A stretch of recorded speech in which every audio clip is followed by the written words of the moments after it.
Hi viewers, అందరికి welcome friends. మన ఛానల్కి స్వాగతం ఫ్రెండ్స్. ఇండియా వర్సెస్ పాకిస్తాన్ మధ్య మ్యాచ్లో ఇండియా మరొకసారి విజృంభణ చేసింది. సో ఈ మ్యాచ్ ఎలా సాగింది ఏంటి అని వివరాలకు వెళ్ళిపోకటే ముందు గైస్, మనకి ఇండియా వర్సెస్ వెస్టిండీస్కి సంబంధించిన సెలక్షన్ కమిటీ రేపు కానీ ఎల్లుండి కానీ టీమిండియా యొక్క స్క్వాడ్ని ప్రకటించే అవకాశాలు ఉన్నట్టు దేవ్జిత్ సైకియా చెప్పడం జరిగింది. అయితే ఇది ఆన్లైన్ ద్వారా సెలెక్ట్ చేస్తారని తెలుస్తుంది. అయితే బుచ్చిబాబు టోర్నమెంట్లో పర్ఫామ్ చేసిన వాళ్ళు, దిలీప్ ట్రోఫీలో పర్ఫామ్ చేసిన వాళ్ళ పేర్లు కూడా ప్రాసెసింగ్లో ఉన్నాయి. అయితే ఇంట్రెస్టింగ్గా చెప్పాలి అంటే శ్రేయస్ అయ్యర్ పేరు కూడా ప్రాసెసింగ్లో ఉన్నట్టు మనకి తెలుస్తుంది. కరుణ్ నాయర్ని పక్కన పెడతారని తెలుస్తోంది.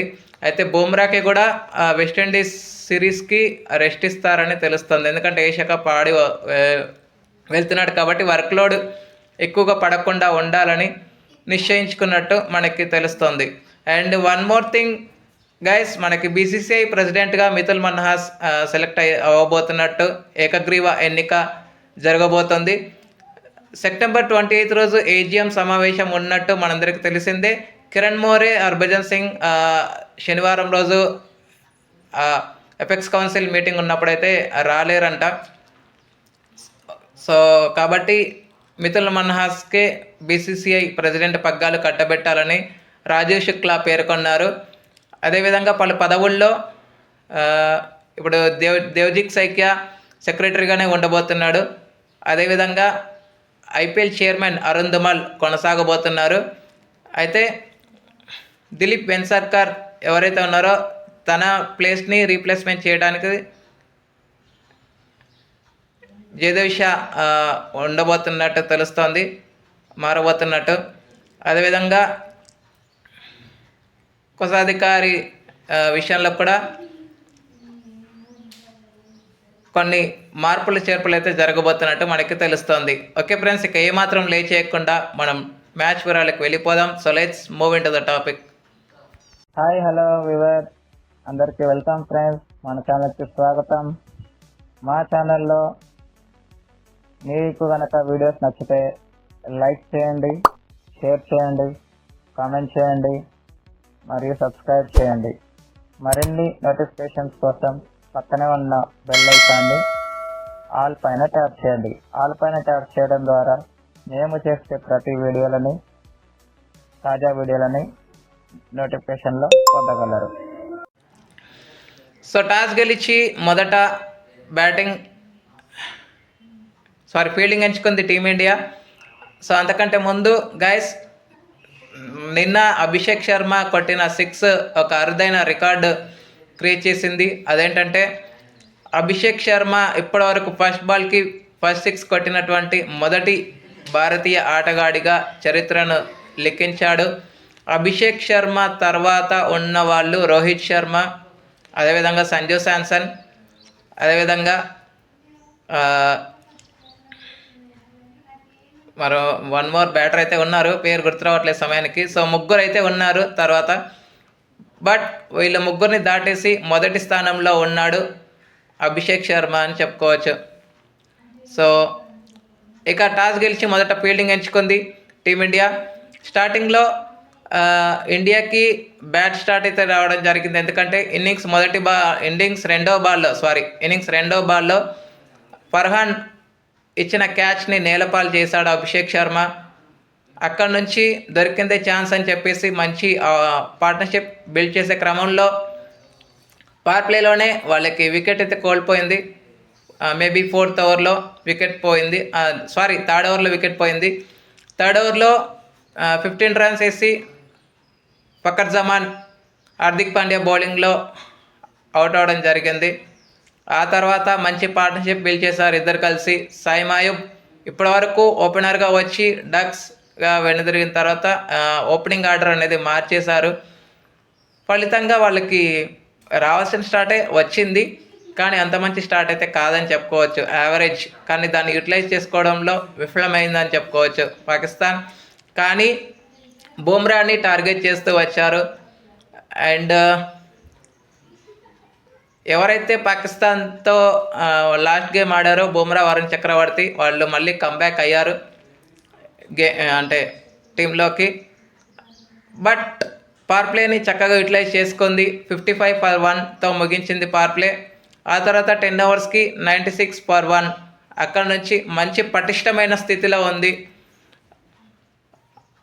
పాకిస్తాన్ అని చెప్పుకోవచ్చు. అయితే ఈ పవర్ ప్లే దగ్గర నుంచి 10 ఓవర్స్ వరకు కొన్ని క్యాచెస్ కూడా డ్రాప్ అయ్యి హార్దిక్ పాండ్యా ఒక్కసారి క్యాచ్ డ్రాప్ చేశాడు. అదేవిధంగా అభిషేక్ శర్మ మళ్ళొక క్యాచ్ కూడా డ్రాప్ చేశాడు. వరుణ్ చక్రవర్తి బౌలింగ్లో కుల్దీప్ యాదవ్ క్యాచ్ డ్రాప్ చేశాడు. సో 3 క్యాచ్లు ఫస్ట్ 10 ఓవర్స్లోనే జరిగిపోయినాయి. ఆ తర్వాత నెక్స్ట్ 10 ఓవర్స్లో కంబ్యాక్ అయిందని చెప్పుకోవచ్చు. స్లో డౌన్ చేశారు టీమిండియా. ఎప్పుడైతే సాయిమ్ అయూబ్ 21 రన్స్ వేసి అవుట్ అయ్యాడో 72 రన్స్ పార్ట్నర్షిప్కి తెరపడింది. వీళ్ళిద్దరి మధ్య 72 రన్స్ పార్ట్నర్షిప్ వచ్చింది. ఆ పార్ట్నర్షిప్కి తెరపడింది. అక్కడి నుంచి స్లో డౌన్ అయింది. ఫరాద్ హుసేన్ వచ్చాడు. తను 10 రన్స్కి అవుట్ అయ్యాడు. 2స్ని 3స్గా 1స్ని 2స్గా మలుస్తూ వచ్చారు. బౌండరీస్ కొట్టడమే కాకుండా రన్నింగ్ బిట్వీన్ ద వికెట్స్ కూడా చాలా అద్భుతంగా ఉందని చెప్పుకోవచ్చు. 2 times 3s కన్వర్ట్ చేశారు. ఫస్ట్ పవర్ ప్లే అప్పుడు ఒకసారి, మళ్ళీ 11th ఓవర్ 12th ఓవర్ అక్కడ జరిగింది ఒకసారి. అక్కడ నుంచి స్లో డౌన్ అయింది. 15 ఓవర్స్కి 119 దాకా వచ్చింది. వికెట్స్ కోల్పోతూ వచ్చింది. అయితే మహమ్మద్ నవాజ్ వచ్చాడు. మహమ్మద్ నవాజ్తో పార్ట్నర్షిప్ జరిగినప్పటికీ ఫర్హాన్ 58 రన్స్ వేసి అవుట్ అయిన తర్వాత ఇంకా స్లో అయిపోయింది పాకిస్తాన్ గేమ్. అయితే 70th ఓవర్ వరకు 1-way ట్రాఫిక్లోనే జరిగింది అప్పటి వరకు. కానీ 18th ఓవర్ శివన్ దుబే వచ్చాడు. శివన్ దుబే వచ్చి తన 3వ ఓవర్ వేశాడు. 3వ ఓవర్ వేయడానికి వచ్చాడు. ఆ ఓవర్లో 78 రన్స్ ఇచ్చాడు 18th ఓవర్లో. అది కొంచెం మొమెంటం తీసుకొచ్చింది పాకిస్తాన్కి అని చెప్పుకోవచ్చు. సో మొమెంటం తీసుకొచ్చినప్పటికీ 19th ఓవర్లో కూడా బుమ్రాని మళ్ళీ ఆడుకున్నారనమాట. సో మొత్తంగా 43 రన్స్ కొట్టించుకున్నారు. బుమ్రాకి నిన్న బ్యాడ్ డే అని చెప్పుకోవచ్చు. హాఫ్ కలర్ ఉన్నాడు మొత్తానికి బుమ్రా. హర్షదీప్ సింగ్ లాంటి వాళ్ళు ఎవరొకరు వికెట్ టేకర్గా ఉండుంటే బుమ్రాకి పని సులువయ్యేదని చెప్పుకోవచ్చు. బట్ హాఫ్ కలర్ ఉన్నప్పటికీ అని చెప్పించారు. సో తర్వాత హార్దిక్ పాండ్యా వచ్చాడు. లాస్ట్ ఓవర్లో 4-6 కొట్టడం ద్వారా 171 రన్స్ అయితే స్కోర్ చేయగలిగింది. ఇన్ 20 ఓవర్స్ పాకిస్తాన్ 5 వికెట్స్ కోల్పోయి, 1 రన్అట్ రూపంలో. అదేవిధంగా హార్దిక్ పాండ్యాకి 1 వికెట్, కుల్దీప్ యాదవ్కి 1 వికెట్, శివన్ దుబే 2 for 33 తీసుకోవడం అయితే జరిగింది. ఫలితంగా 2 no balls వైడ్స్ కూడా ఇచ్చారు. ఎక్స్ట్రాస్ బాగానే వెళ్ళాయని చెప్పుకోవచ్చు. సో అనంతరం లక్ష్యఛేదన ఆరంభించిన టీమిండియాకి ఇలాంటి స్టార్ట్ కాదు, పాకిస్తాన్కి దిమ్మదిరిగా మైండ్ బ్లోయింగ్ స్టార్ట్ అయితే ఇచ్చారు టీమిండియా అని చెప్పుకోవచ్చు. షాహిన్ షా అఫ్రీడి బౌలింగ్లో ఫస్ట్ ఓవర్లోనే ఫస్ట్ బాల్కి 6 కొట్టాడు అభిషేక్ శర్మ. అక్కడి నుంచి ఎక్కడ కూడా దూకుడు స్వభావం తగ్గకుండా బ్యాటింగ్ చేస్తూ, ఆయనతో పాటు శుభ్మన్ గిల్ కూడా మంచి పార్ట్నర్షిప్ కంపెనీ అయితే ఇవ్వడం అయితే జరిగింది. ఇన్ 6 overs 69తో ముగించాల్సి వచ్చింది పవర్ ప్లేని. 69 తర్వాత ఎప్పుడైతే ఫీల్డ్ స్ప్రెడ్ అయిందో ఎక్కడ కూడా మొమెంటం కోల్పోకుండా, రన్ రేట్ తగ్గకుండా 11 per over బ్యాటింగ్ చేస్తూ వచ్చారు. రన్ రేట్ 11 మెయింటైన్ చేస్తూ వచ్చారు 10 overs వరకు. 10 ఓవర్స్లో 105 మంచి స్టాండ్ ఓవేషన్ దొరికింది. అయితే మధ్యలో శుభ్మన్ గిల్కి చిన్నపాటి క్రాంప్స్ రావడం వల్ల కొంచెం బ్రేక్ వచ్చింది. ఆ బ్రేక్ కొంచెం పాకిస్తాన్కి కలిసి వచ్చింది. నెక్స్ట్ ఎప్పుడైతే స్ట్రైక్ వచ్చాడో బ్యాట్కి ప్యాడ్కి చాలా గ్యాప్ ఉండడం వల్ల మంచి వికెట్ దొరికింది. అక్కడి నుంచి కొంచెం కంబ్యాక్ అయినట్టే అనిపించింది పాకిస్తాన్. ఎందుకంటే నెక్స్ట్ ఓవర్లోనే మళ్ళీ సూర్యకుమార్ యాదవ్ యొక్క వికెట్ని కూడా తీసుకున్నారు. బట్ సూర్యకుమార్ యాదవ్ గోల్డెన్ డక్గా వెనుదిరిగిన తర్వాత మొమెంటం ఎక్కడ కూడా కోల్పోవద్దు అన్న ఉద్దేశంతో అభిషేక్ శర్మ మళ్ళీ కౌంటర్ అటాక్ స్టార్ట్ చేశాడు. 39 బాల్స్లో 74 రన్స్ చేసినప్పటికీ నెక్స్ట్ 6కి వెళ్ళడానికై వెళ్తుంటే అది లో క్యాచ్ తీసుకోవడం జరిగింది. హ్యారీస్ రాఫ్ 74కి తన ఇన్నింగ్స్కి ఎండ్ అయిపోయిందని చెప్పుకోవచ్చు. ఎప్పుడైతే అభిషేక్ శర్మ వెళ్ళిపోయాడో ఇన్నింగ్స్ చాలా స్లోగా సాగింది. సంజు శాంసన్, తిలక్ వర్మ మధ్య రన్ బాల్ పార్ట్నర్షిప్ అయితే రావడం జరిగింది. బట్ సంజు శాంసన్ 17 రన్స్ వేసి అవుట్ అయిన తర్వాత హార్దిక్ పాండ్యా వచ్చి రాగానే 4 కొట్టాడు. అయితే 18 బాల్స్ 19 రన్స్ కావాల్సిన తరుణంలో రన్ బాల్ దాకా వచ్చింది. బట్ ఇంపార్టెంట్ టైంలో ఇంపార్టెంట్ 6 కొట్టడం తిలక్ వర్మ హ్యాట్స్ ఆఫ్ అని చెప్పుకోవచ్చు. సో తర్వాత 12 బాల్స్కి 9 రన్స్ కొట్టాల్సిన తరుణంలో 6-4 కొట్టి మ్యాచ్ని ఫినిష్ చేశాడు తిలక్ వర్మ. సో ఫలితంగా 18.5 ఓవర్స్లోనే మ్యాచ్ ఇండియా వశమైందని చెప్పుకోవచ్చు. ఇక player of the match award అయితే no doubt no surprise Abhishek శర్మకే player of the match award అయితే రావడం జరిగింది. ఇక ఫహీమ్ అష్రఫ్ అదేవిధంగా అబ్రాడ్ అహ్మద్కి తలా ఒక్కొక్క వికెట్ రాగా హ్యారీస్ రాఫ్కి 2 వికెట్లు అయితే రావడం జరిగింది. మిగతా వాళ్ళు ఎవరు కూడా సాయి మాయప్ని అయితే చాలా ఘోరంగా అటాక్ చేశారని చెప్పుకోవచ్చు. ఏ ఒక్క బౌలర్ని వదలలేరు, అందరికీ సమన్యాయం చేస్తూ అందరిని చితకబాదారని చెప్పుకోవచ్చు మన Indians. Okay friends, thank you.